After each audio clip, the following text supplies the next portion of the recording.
Hi friends, welcome back to my channel. ఈరోజు bread omelette వేస్తున్నానండి. ఆమ్లెట్కి ఒక ఎగ్ తీసుకున్నాను. మీరు కావాలంటే 2 ఎగ్ కూడా తీసుకోవచ్చు. నేను ఒక ఎగ్ తీసుకున్నాను 2 పీసులకి అనమాట. కొంచెం పసుపు వేస్తున్నాను, ఒక పావు టీ స్పూన్ పెప్పర్ పౌడర్, ఒక పచ్చిమిర్చి, కొంచెం ఆనియన్ బాగా బీట్ చేసుకోవాలండి. పెనం పెట్టుకొని పెనంకి వెళ్ళినాక ఆయిల్ వేసుకుందాం. ఆయిల్ వేడెక్కిందండి. ఇప్పుడు ఆమ్లెట్ ఇలాగ వేసుకోవాలి.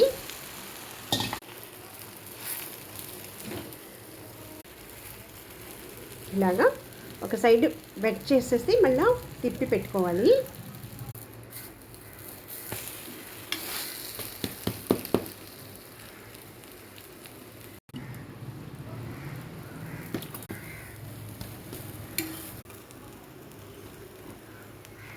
Bread omelette ready.